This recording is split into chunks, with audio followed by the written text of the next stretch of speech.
Hey everybody, welcome back to the Frugal Filmmaker Q&A. That's the show where you send me filmmaking questions and I try to answer them, but remember, it's just my opinion. If you'd like your question read on the show, please send me an email to thefrugalfilmmaker@gmail.com. That's your best chance you have of getting your question read on the show, or you can comment below, or you can send me a message on Twitter @frugalfilmmaker. My video last week was what I call the split video archive, and that was just a video about how I took all of my video stuff, archived it on one drive, and then had a backup of that archive on another drive at the other end of my home computer network. So if you have any interest in archiving all of your stuff in one place, or two places in this case, or just some ideas about how to archive all your footage so you won't lose it over time, check out that video. Our first question comes from the last Q&A show from Harold Wong, who says, I would also like to see your adventures in Alaska. What is it like up there? What can you do or not do? Well, I've been here for a couple of months now, and so far I haven't made any movies yet. I'm just sort of getting the lay of the land still to see what is available. I don't know of a cast or crew, although I did talk to a local elementary school teacher who is also a former theater major about perhaps starting up an acting group that we could use as an acting pool for short film projects. So that's progress. I also plan on teaching a short film class how to make a short film, and in that process I hope to find people that would be interested in working on a crew. So that's all positive. However, nothing has transpired yet. This is all kind of in the ether. So I don't really have anything to report other than things are happening to help me move along in the proper direction of making movies up here. This small town that I'm in has a lot of interesting locations.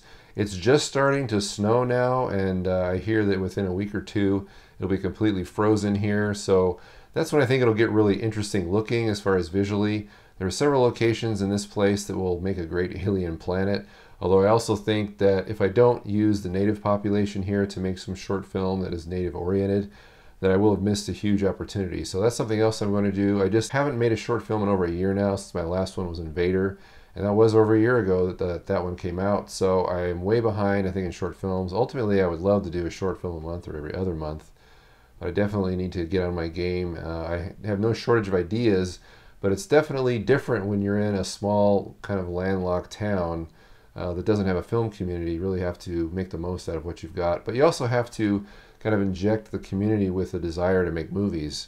So that's what I'm working on, and hopefully I'll have more to report in the very near future. Our next question/comment also comes from that Q&A episode from John Summerfield, who says, I think a DIY diffuser/reflector on that window might look better. Fly screen frame from your local hardware store along with beading and a roller tool. Fill with shower curtain or white cloth or paper, size to fit window. Foam to wedge it in place.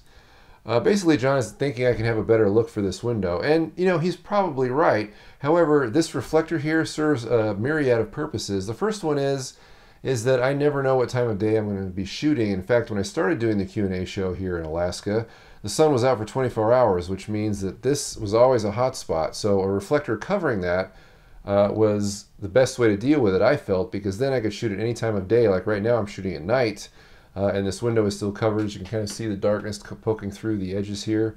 And it's going to be 24 hours of darkness here in the winter, so I need to be ready for either kind of shooting. So this is just an easy way to solve both problems, because if I did put some kind of diffuser on the window here, well, that would change depending on what time of day I was shooting, depending on what time of year it was. So I just covered it. I just thought that was a better solution, and I think the reflector actually doesn't look too bad because it's not just something blocking the window. It's actually something with a little character, I think, that's related to filmmaking, so I think it fits both purposes. This room is actually lit by some daylight LED bulbs that I'm going to talk about in the near future, but I thought that was a good choice because it doesn't matter if sun is streaming in the top of this window or coming over the top of this reflector, which is typically when I'm shooting, or if it's in complete darkness like it is now. It doesn't matter. I think the shot will still be acceptable, and I don't have to change this at all, which is kind of the whole idea. This whole set is just ready to go at any time of day, any time of year, and I don't have to do hardly anything, just turn on the lights and hit record. Our next question comes from the comments from the Creating a Small Studio Part 1 video from your PCMD, who asks, why are you stuck in a laundry room? Couldn't you take a spare bedroom, or perhaps found a house that would also accommodate your hobby/passion? That's an interesting question. Honey! Yep. Hey, can I have the bedroom as a studio? No. How about we move the kids into the laundry room and I take their room? No. Dad.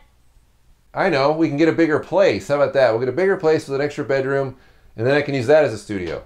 Sure, make more money. Our next question comes from email from Emery Schley, who says, which is the best approach to obtaining black and white footage? Through a camera setting or just do it in post? Does it really make much difference which of the two methods you use?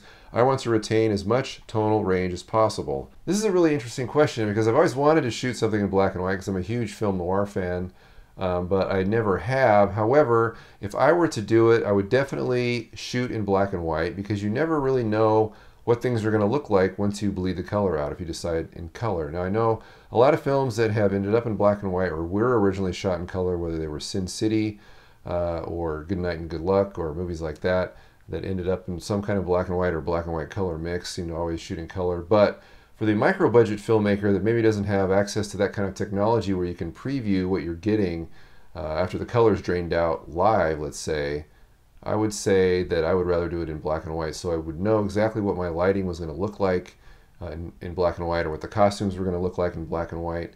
And every camera has that black and white setting. Plus, I think it's definitely a more gutsier play to shoot in black and white. But if you're going to, go big or go home, as they say, if you're going to do black and white, you might as well shoot in black and white so that you can see exactly what you're getting. And if you're worried about tonal range or worried about what you're going to get in post, you won't have to worry about it at all because you're getting it right there on set. You can see what you're getting. If anyone else has shot a black and white project and would like to chime in, please help Emery out. Leave a comment below. I'd like to hear it as well. Our last question comes from Chuck, who says, since you talk about your Minolta lens and it being not cheap attached to your Sony NEX5N, I'm just wondering why your YouTube videos aren't sharper than they are. Well, I don't think I've ever said that my Minolta lens was super expensive. It's not. I use a Minolta Rocker f2.8, 28mm f2.8. And I think when I got it, it was probably around $30, $35. That's not expensive. Now they're probably more closer to $50. But it's a good lens. I like it. I like all my Minolta lenses. I think the softness you're really talking about is coming from my camera, from the sensor, the Sony. And I know it does shoot a little softer than other cameras. I actually prefer a slightly softer look that's more filmish compared to ultra super sharp, like something from the Panasonic GH series, for example. I think that electronic-y kind of video-esque super sharp look is not something I find very appealing. I think it looks cold, and I prefer the kind of warmer film look, and I think that the Sony NEX provides that. I know my Sony NEX is definitely an improvement from what I was using before, which was a Canon camcorder, even though it was HD. I think it was a little softer than this camera, but I like the look this camera has. I think it has kind of a nice, warm, unique, filmish kind of look that separates it from other things. And if you've seen any of my short films that I've shot with this camera, I think it doesn't look too bad. I think if I had to pick between a sharper image and a warmer kind of film-like image, I would definitely go for the film-like image versus the sharper image, because I think you're losing something with that electronic look. That seems to be the way everything looks now, especially as we're going toward the 4K world.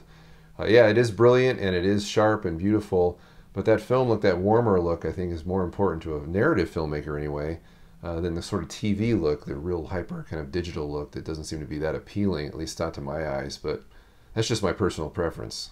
I'd like to thank everyone who wrote into this week's Q&A, and remember, if you'd like your filmmaking question read on the show, please send me an email to thefrugalfilmmaker@gmail.com. That's your best chance you have of getting your question read on the show.